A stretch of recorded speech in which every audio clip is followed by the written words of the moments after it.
do you?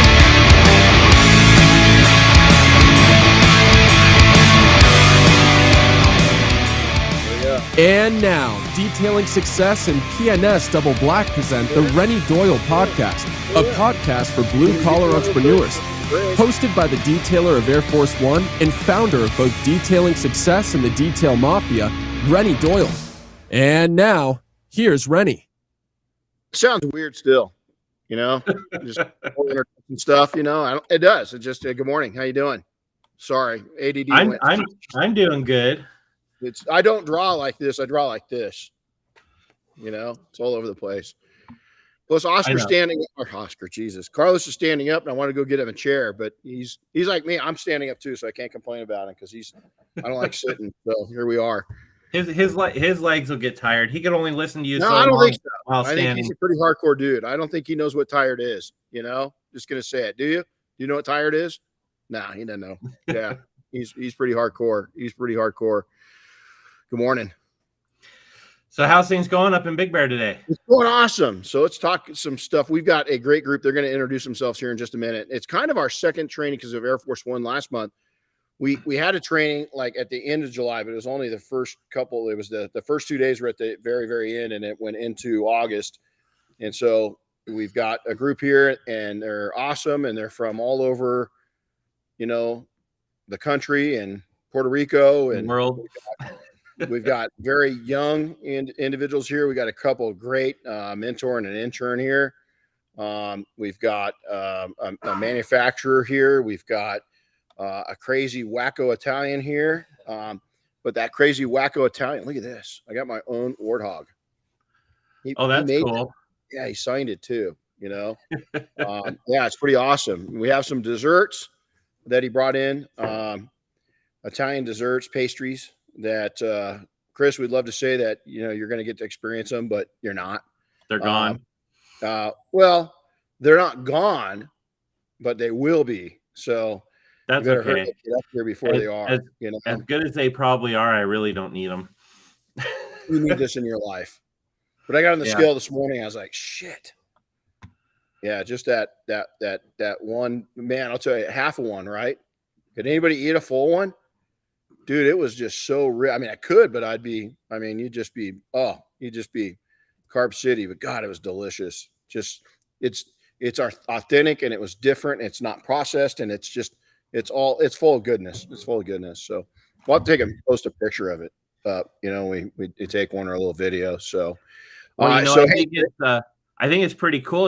We have Carlos there. We're starting to get a few more international students. I officially signed up a guy from the Philippines last night, and so they're starting to creep in from all around the world. No, it's pretty. We've had people from England, Netherlands, of course, our buddy Randy, right? Yeah. We've got somebody from. We've done different regions. Russia. We've had people here from Vietnam, Australia. So we've had it, but COVID kind of ruined that. Thanks, COVID. And so our internationals really slowed down because just travel sucks these days, right? You did it very smartly coming in a day early, and I'm headed out to Tennessee, going back to Motorhead Garage next week, and I think they're going to be fun. I think they're going to be a lot of fun to film with because they've been engaging, and David that we talked to was pretty, he was definitely, they seem to know what they're doing. They're very organized and but relaxed, and so we like that kind of thing, organized but chill. So we're really excited about that. So let's jump into today, and then we're going to introduce these guys. Is that tough times and challenges create a brilliant opportunity, and we're going to talk about that because when you're in business, everybody thinks that. People believe that as you succeed and your success rises, that the challenges will diminish. Those challenges can actually increase tenfold as you grow.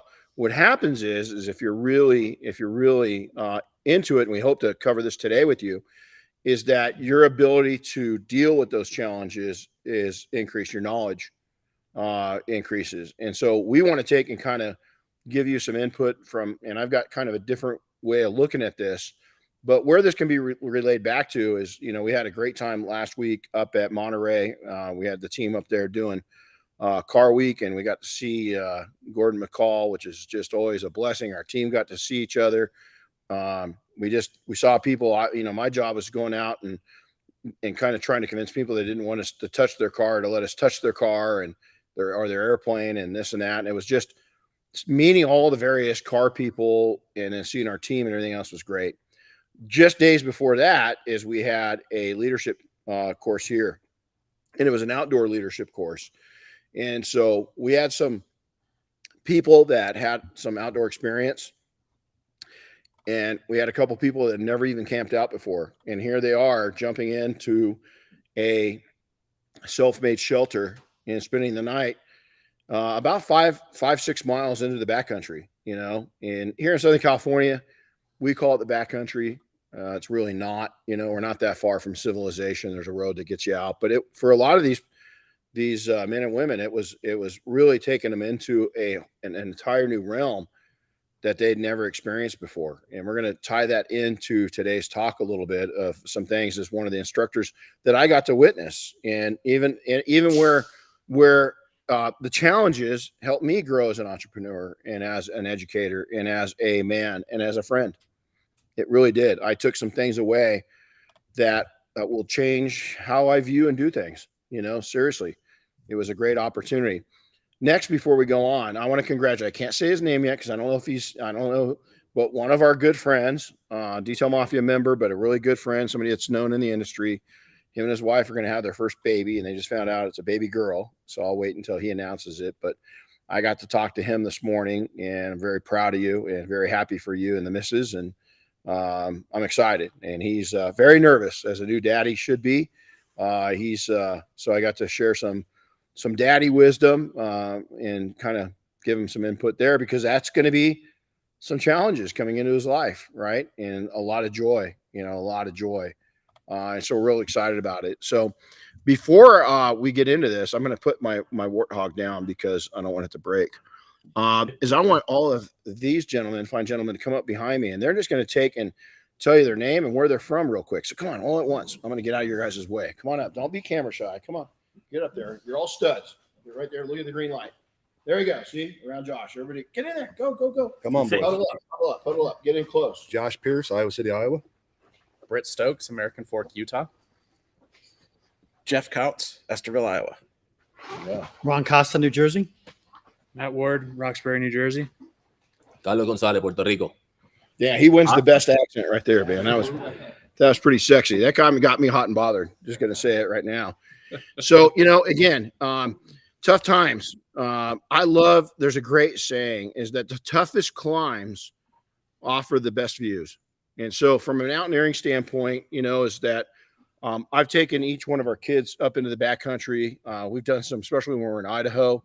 We just did some amazing things. Shale slopes, taught them how to not just get up a shale slope, but how to have fun coming down one, because that's a lot of fun, because you're barely climbing up, takes forever, and then coming back down that thing. It's like being on rollerblades, coming back down.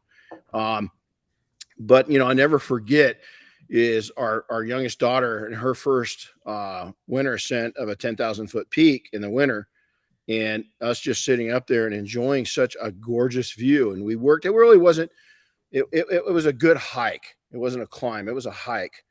But I'll never forget that moment of sitting up there, and here she is, 14 years old, and it wasn't dead of winter. It was just going into winter. But I'll never forget sitting there with somebody I love so much, and enjoying our efforts and enjoying the moment together once we reached that. A lot of people give up on the climb before they reach that view, and you just can't. And you've got to also realize the climb is going to be difficult, but we had fun along the whole way. We were joking around. We took in the views. We saw wildlife. We saw elk. We saw a bear way down in the valley, and we kind of watched it because we were pretty sure it was a grizzly. But we just enjoyed the trip up the mountain. It was never a stressful journey. We just realized we had to work to get to the top. And then we got to the top. She announced that we're going to have a manicure, what is it called? A pedi-medi. I don't know what anyway, we went and had our nails done. And so here I am, we had done this mountaineering, and my daughter announces that, tomorrow we're going to her godparents' salon and going to have, a manicure and a pedicure. And I was like, cool. She goes, really? I'm like, heck yeah. You came up here with me, I'll go up and I'll tell you, guys, if you don't have that done on a semi-regular basis, not too bad. And I don't like my feet messed with, except for that. Yeah, he's shaking his head no. Ron's over here saying no. I thought the same thing until I had it done. But again, that journey and doing something completely different. And I initially did that part of it for my daughter, but sitting on a hillside at 10,000 feet in a snowstorm that hit. And right when we got up there, it's almost like God said, hey, enjoy this, because the clouds parted through the valley and we had a perfect view for 10, 20, 30 miles. And here we are in the North Rockies of Idaho.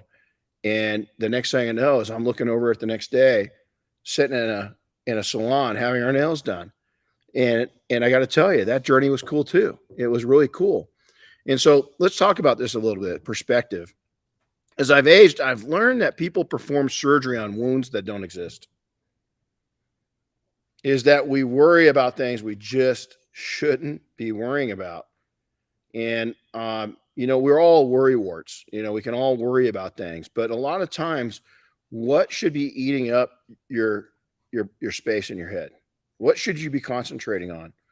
And that's a hard thing, because each one of us come from a different platform. We come from different walks of life. We come from different parts of the country. We come from different environments in those countries.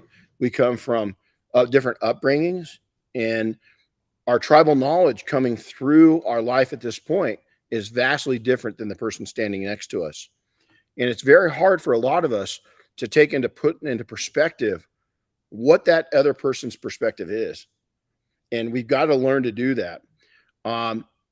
We also worry about things that are completely out of our control, I'll tell you the big divider for me is a lifetime. Now I can say that is longer than you've been alive. Either one of you, I've done search and rescue. And I think that's really helped me put things in perspective, because it's when we go out, not a lot of the missions are good missions. We go out, we find people, we bring them back. But there's the other side of the coin where we bring them back, but they're not alive. And that's a terrible day for them, but it's an even worse day for their family. The families, and I think that's what continues to push me, is because can you imagine? And there's two people we've gone out looking for that we still can't find. And one of them was my first mission, Jared Negretti.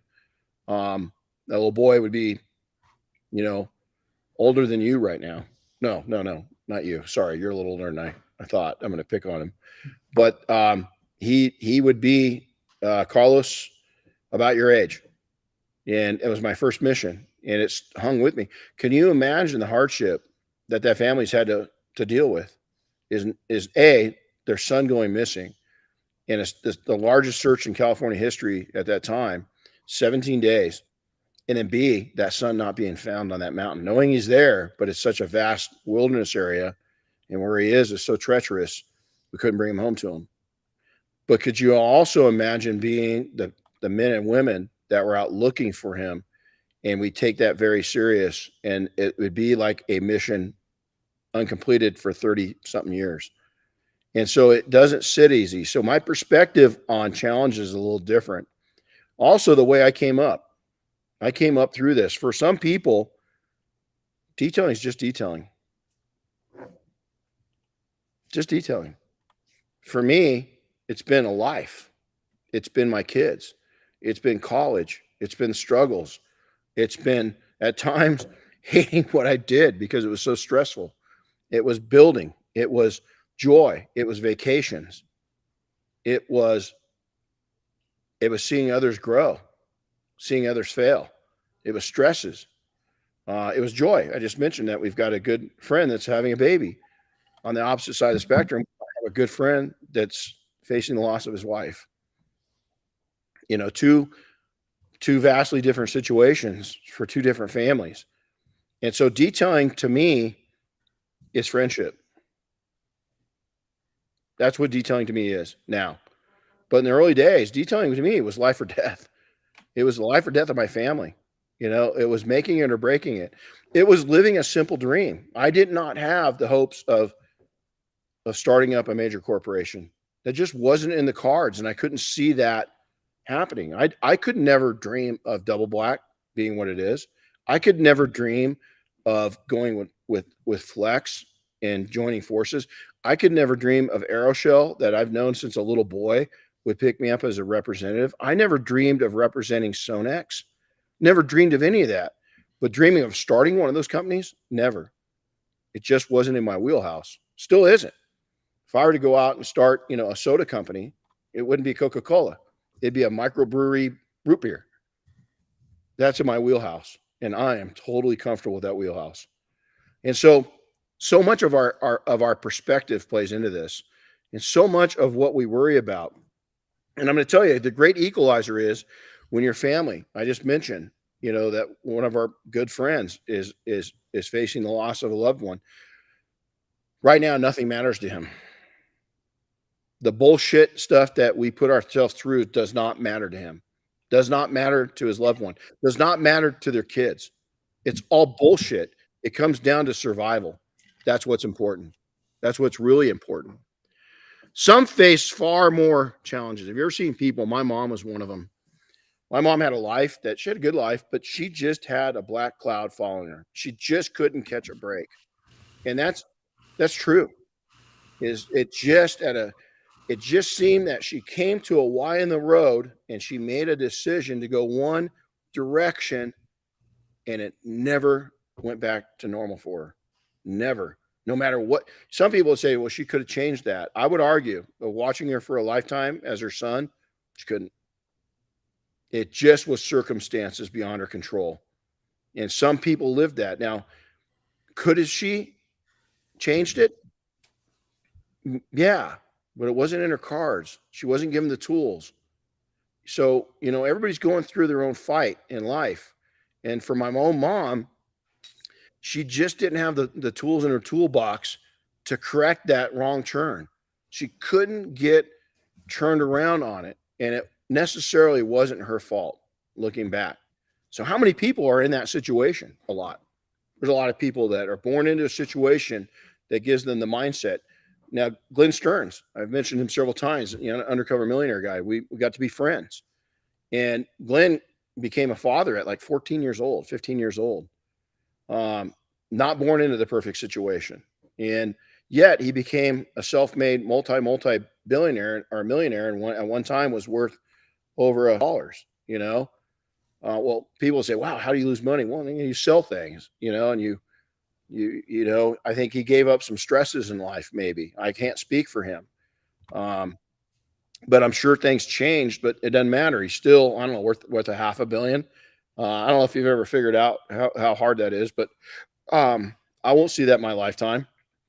And I'm totally okay with it because he chose his path and I chose mine, and both are right paths. Neither one of them are wrong.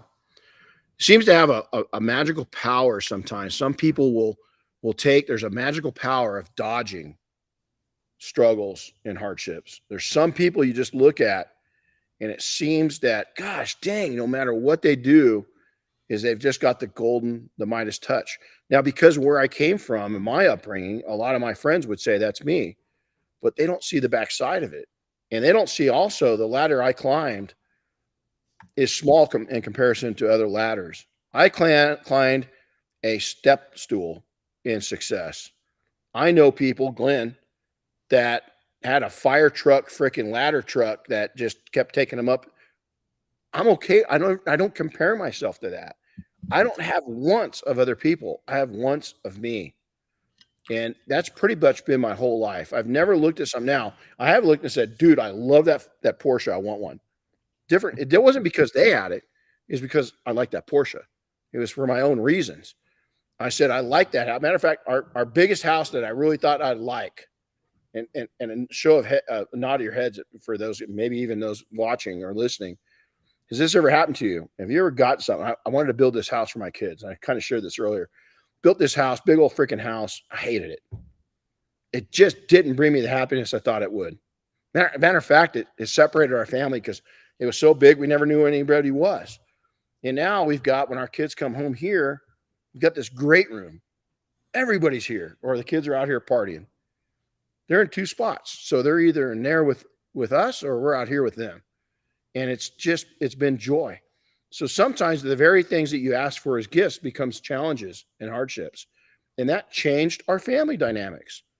Is once we got back into what I call a regular house, we were happier. We were happier. And a lot of people won't admit that. Some people have equipped themselves too. There are people from an early age. Maybe it was a parent, maybe it was a role model, maybe it was a teacher, or their temperament is to where they're just mellow, you know? I'm not going to mention anybody. I know somebody that's really controlled and can stay in control, but every once in a while you see the other side of him flip. It's not too often, but I admire that 80% of the time, total control, total just gel. But then that beast comes out that 20% of the time. I think that's admirable because that person's got that internal beast in them, but they're able to control that beast 80% of the time. That's pretty amazing, right? That's an amazing feat to have. It's amazing talent. Where did that come from? Part of it's probably temperament you're born with. And then the other part is the input you had at a young age. Somebody influenced people that are like that to be like that. I really think so. For other people that didn't have that influence, is we are who we are. And you've got to groom and grow yourself into that and learn how to do that. Our leadership course, just recently, I mentioned that. Some of the things I witnessed is I witnessed people that were willing to adapt, to adopt, to change, to take a risk. These are all A types, driven, they came out of industry before they started their blue collar careers. Some of them started out in this at a young age and know nothing but this. Some of them had no outdoor experience at all. Some of them have never touched a compass, but yet we're putting them on a navigation course by themselves in the wilderness to go complete. And oh, by the way, that night with their buddy, their battle, they had to go out at night and do the same navigation course at night. Not ever using a compass before. Some of them were terrified of wild animals. And the first day that we're up going and setting up the course, I'm telling Andy and Shane are with me, and Shane turns out does not like even domestic animals. He's terrified of. Not terrified, but they spook him, you know. And so he goes, "What's the chances of us running into something wild?" And I said, "Pretty low. We saw a couple deer, right? Not a big deal. Pretty low." Not 5 minutes later, a bobcat jumps over the road. I mean, clears the whole road. And they're like, shit. So that kind of got blown, right? And then we see another one on the nav course. So they're known to be up there. And yet, Shane faced his fears and was out there that night solo. We made everybody kind of sleep 20 to 30 meters away from each other.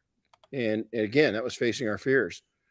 Some people had all the right equipment. Some people didn't.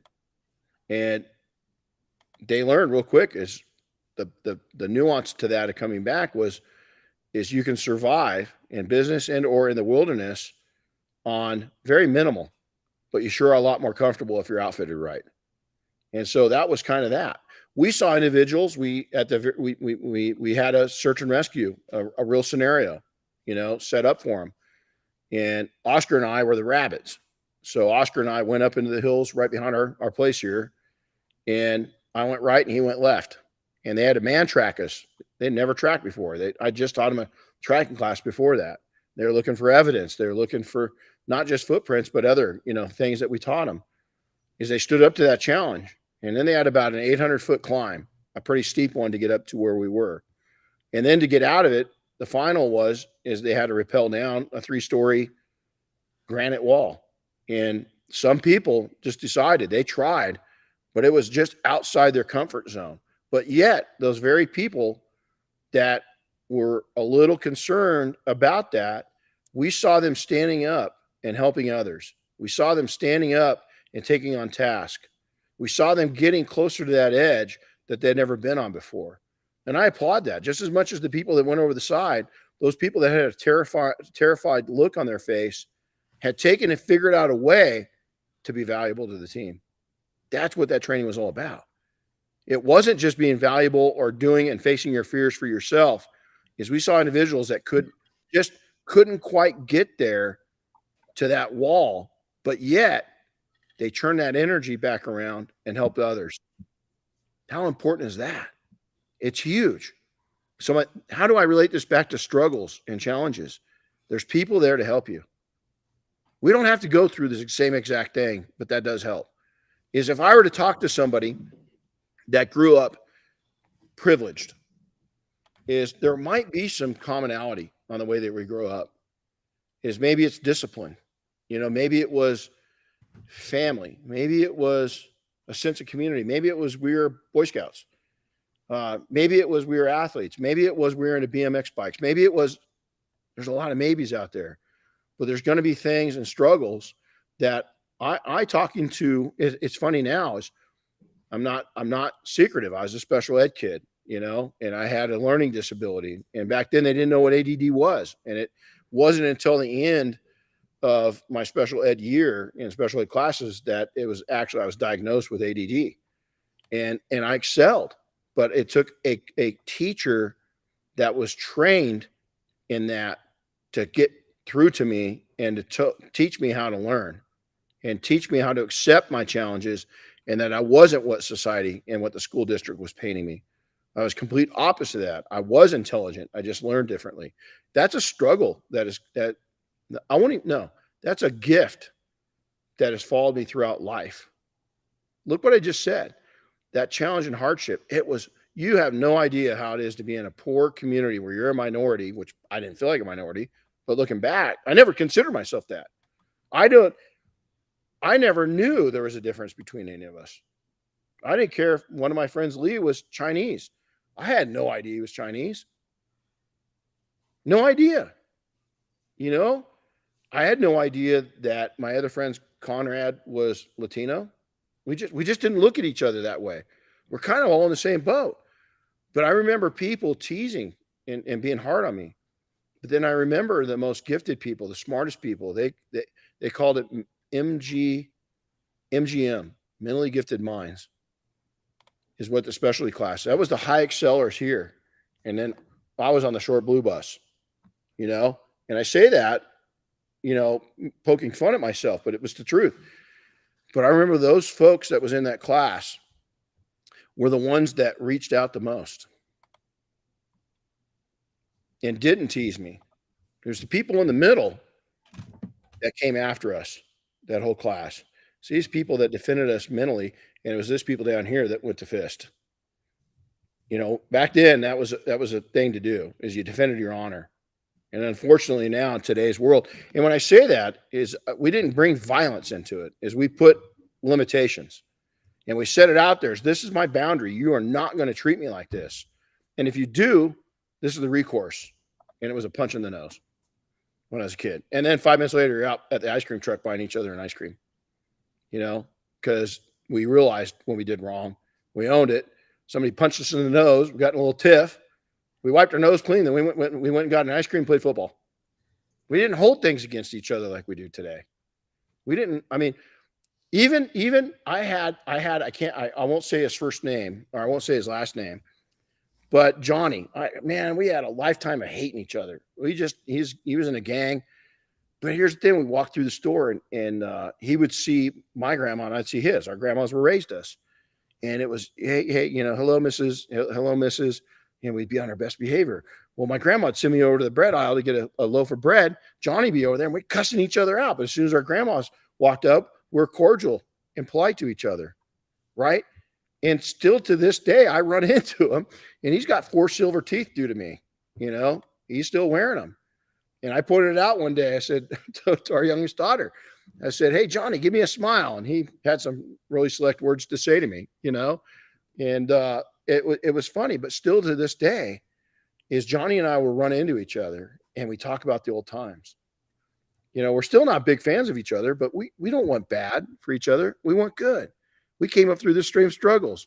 We were just on a little different team, right? We played on the same teams together, baseball, football. Did we go against each other? We cheered each other on. We were teammates. Off the field, we didn't care for each other too much. I can't tell you how many times that dude made my nose bleed. I can't tell you how many times. But yet, we understood each other's hardships.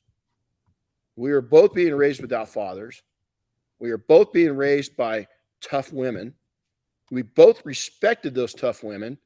And in the end, we respected each other because we are tough guys, but we didn't have to pick on each other. We didn't bully each other. If there was a problem, we took care of it.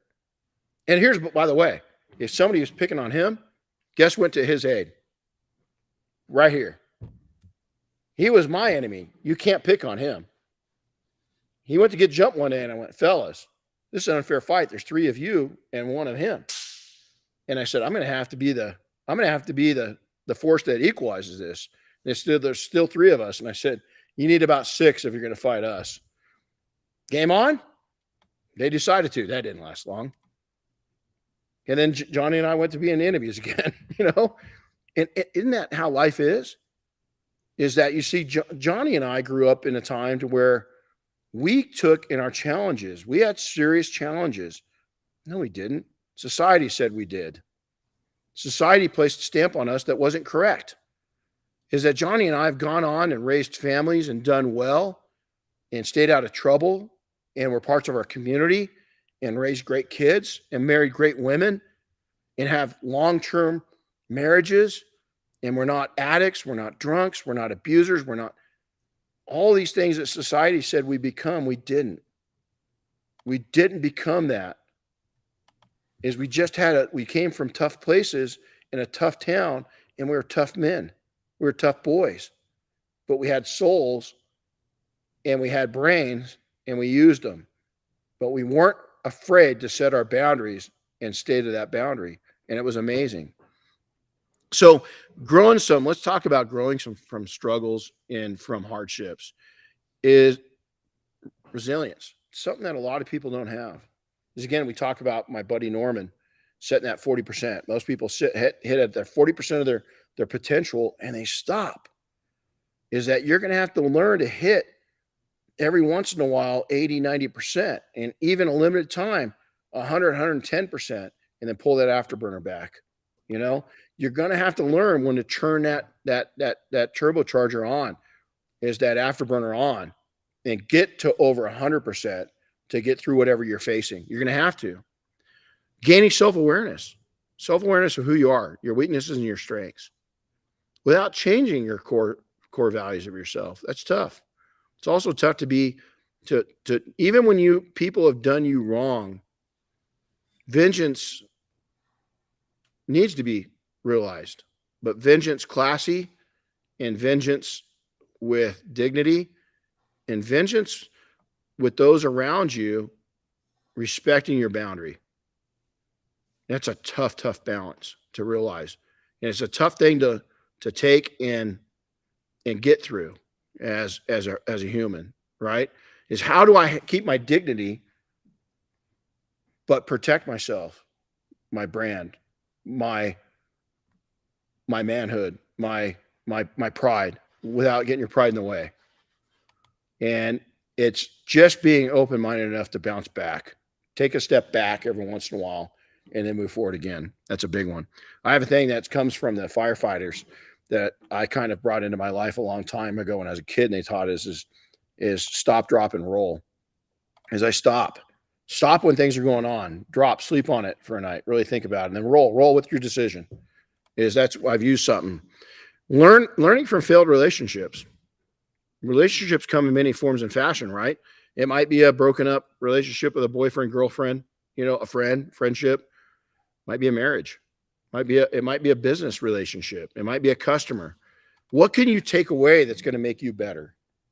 What can you take away that's beneficial to both, to future relationships and to your own self? How can you download all that? And it's really important that you know how to do that. Learning from mistakes. is you're going to make financial mistakes in business. You're going to make growth mistakes in business. You're going to make relationship mistakes. Don't get hung up on them. Don't beat yourself up. There's no need. Again, surgery on a wound that doesn't exist. Most of us just really over worry about some of the things that have happened. We just start peeling back the scab, and all it does is open another wound up, and it just takes that much longer to heal. Building problem-solving skills, it's going to happen through two ways: firsthand experience and coaching and mentorship. Is that, we all have times, and I've got a very small handful of people in my two go-tos are A, they're older than me. B, they're much more successful than me. And what do I consider success? This is it. Both of them have had marriages that are 40 or 50 years in the making. I can't take advice from somebody that isn't where I want to be. And so both of them, I've got a first wife, Diane's got an ex-husband. Some of you will understand that the terminology change. I understand that mistakes were made, but I will never make that a mistake again. Is that Diane's my world. So I want to take advice from, even business advice, from somebody that has kept their marriage intact, because that's my number one goal. Nothing else matters to me. Is that marriage intact? That happy marriage is my number one goal. And so I take advice from those two men. Why? Because they've managed to be very successful, but yet have a happy marriage. So their advice is going to be considering that. And a lot of people don't think of it that way.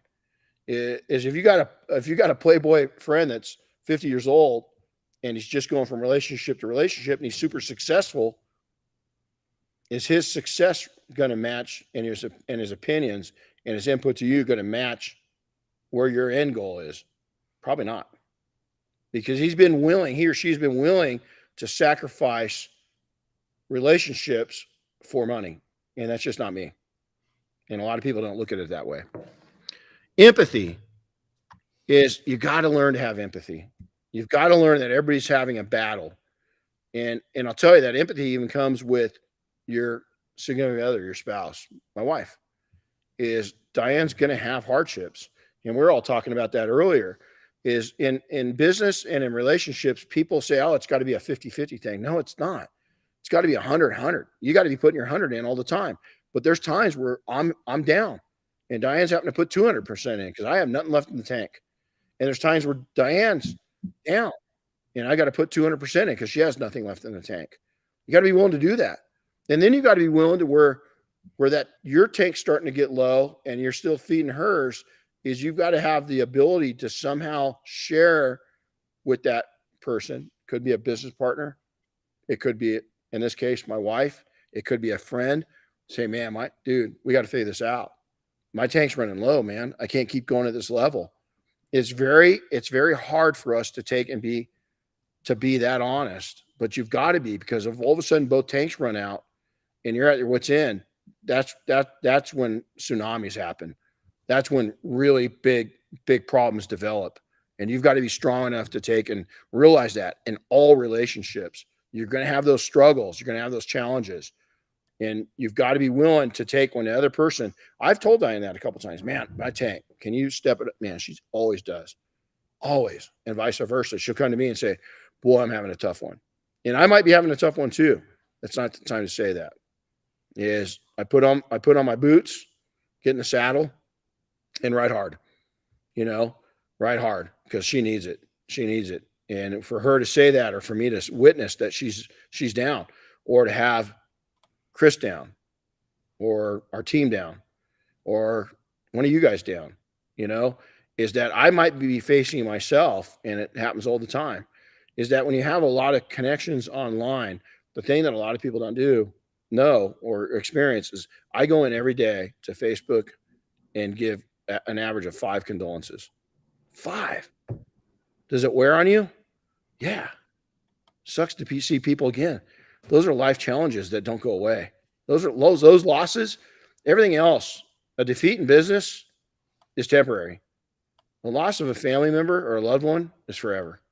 Those are the real challenges that you got to get through. The other shit's bullshit. You'll get through it. And if you don't, shame on you. You need to develop the skills to get through it, because it's not, again, it's a wound that it needs a little attention, but it doesn't need surgery. A death of a loss, that's going to take some time. And there's going to be a part of you that never comes back from that. And you got to realize that with people. And so it's tough, but you got to put your big boy panties on to do it.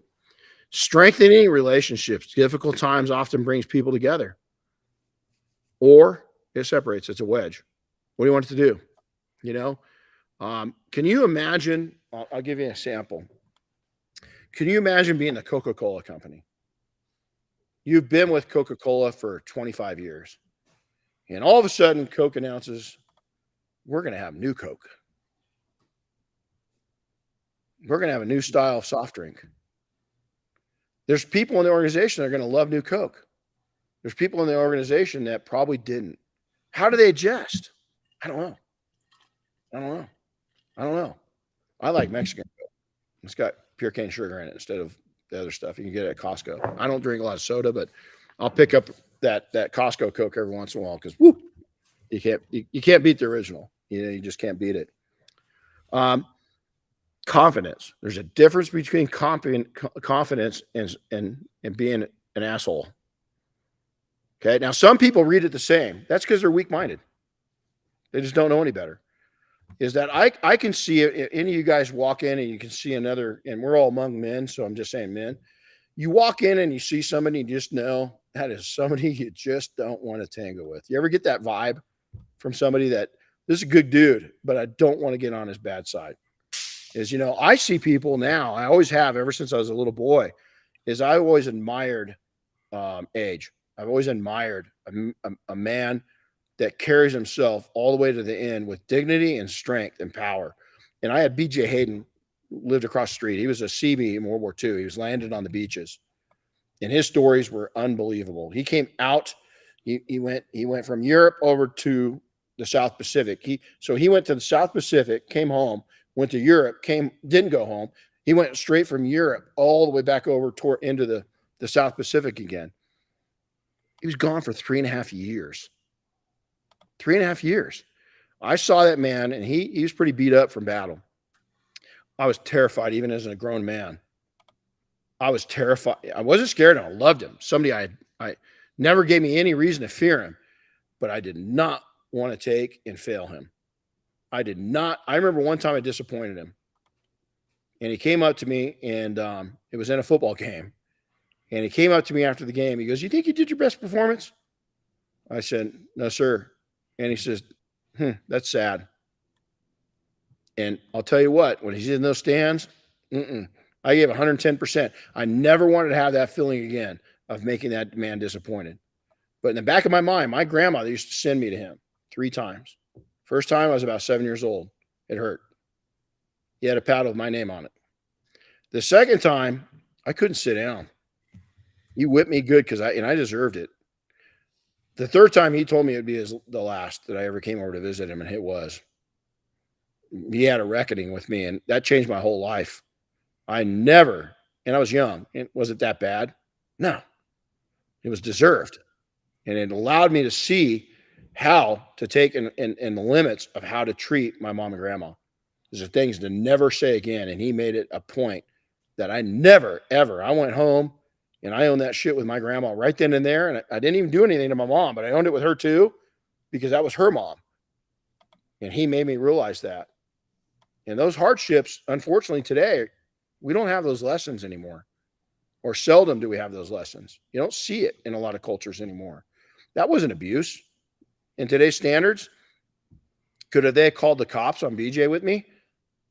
I wouldn't have it, because BJ was just one of the guys in our neighborhood that had permission to beat the crap out of us. And they didn't hit us in the head. They didn't abuse us. Taught us a lesson. It was a reckoning for being disrespectful. Well, you know what? Reckonings are still there. It's called failure. Reckonings are still there. Is everybody looking for boohoo sympathy? You're not going to have it. You're going to, if you fail in business, you fail in a relationship, there's nobody else to blame but you. And you either get some tough love and figure it out, or you fail. There is no safety net for a lot of us. A lot of us don't have that safety net. Fostering personal growth. A lot of people stay away from struggle and challenges and uncomfortable situations. I have always loved, more extreme, not extreme sports by today's standard, because extreme sports have gotten way, way above. This generation takes it to a level we never would have. It's crazy and it's awesome of what is physically the capabilities of people today. I remember, our extreme sport was we didn't have the money to build a jump ramp.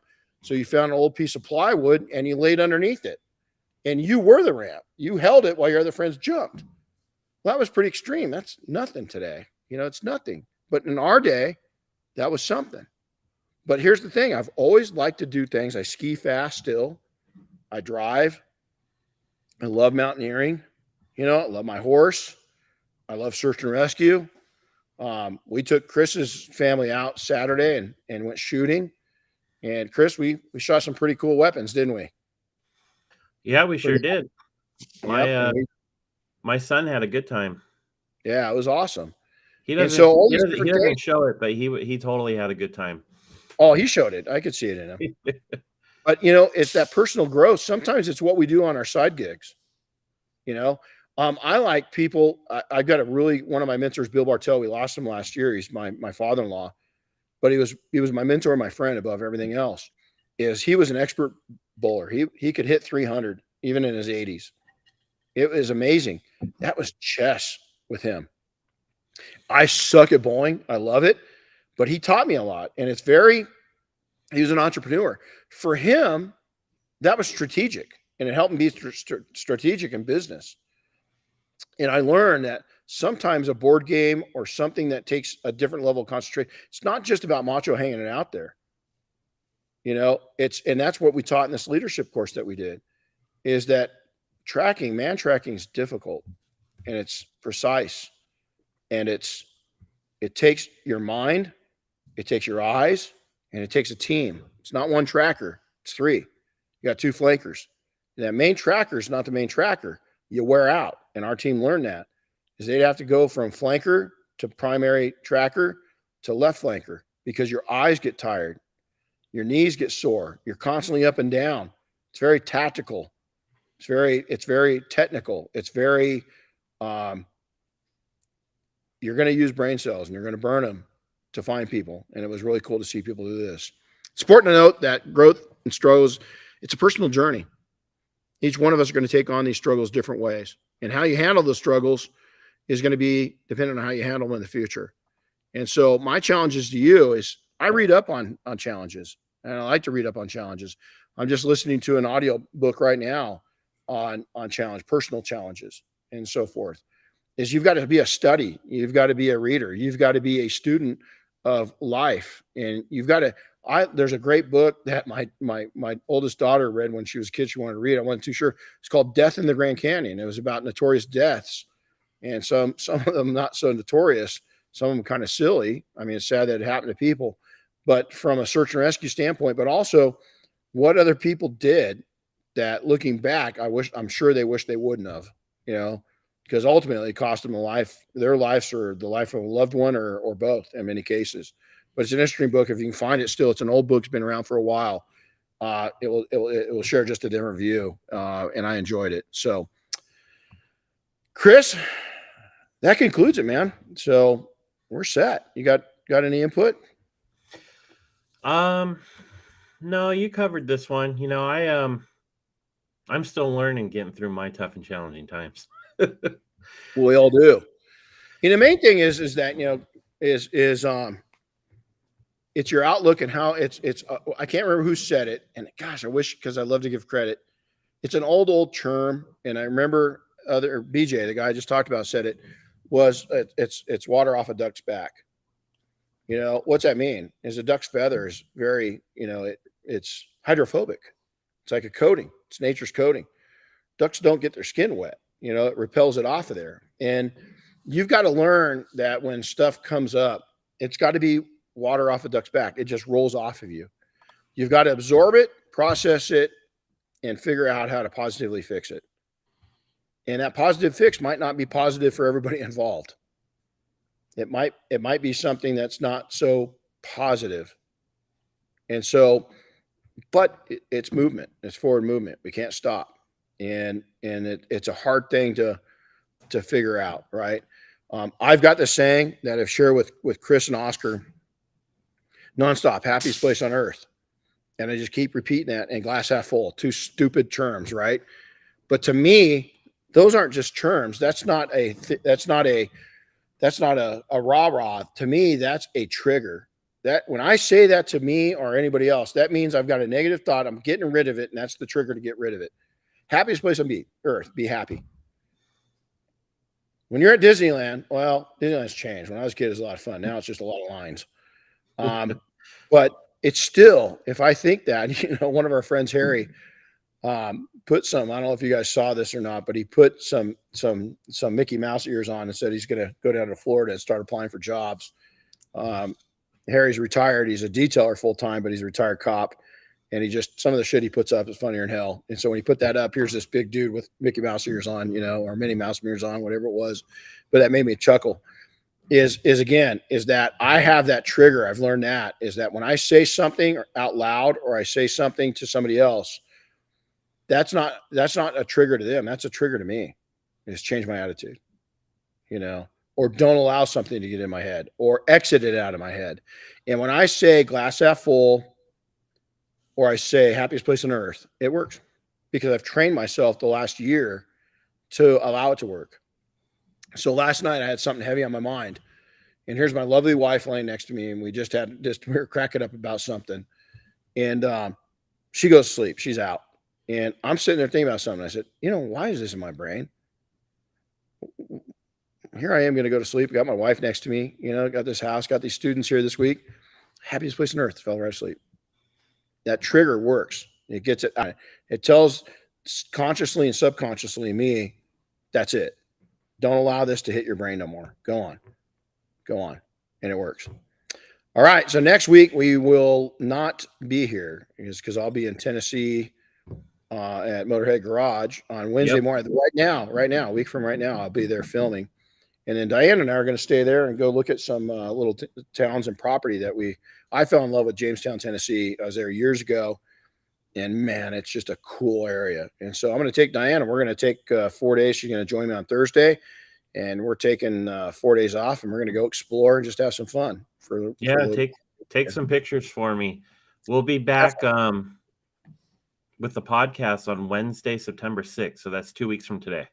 Yeah. And we got a cool one on that one because we're going to go over leadership and facing your fears and challenges again. We're going to kind of a different view on this one, totally different view, and have some special guests on for that one. Yeah, so we should have up to 4 guests on that with us. Yeah, so it's going to be fun. So 6 of us all together on that thing. It's going to be fun. So, all right, all. Hey, Chris, we'll see you this afternoon. I would suggest you get here early if you want any of these amazing Italian pastries that we have. It's because if you don't get here early, we're going to eat them. So simple as that. And it's a bad day to be on a diet because those things are really, really good. So everybody take care of yourselves and be blessed. And again, face challenges with dignity, and we'll talk to you all soon. Oh, hey, adios. Real quick. Chris West was on with us. Just a shout out to Chris. He's been quiet for a little bit, but I'm glad to see him on with us. Chris, I miss you, dude. Miss you, man. We got to come down when I get back from this next trip. I'll come down. Maybe we'll go have lunch down in your neck of the woods. So I'd love to see you.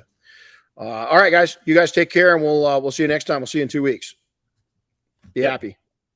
See you guys. Get up here soon. On my way.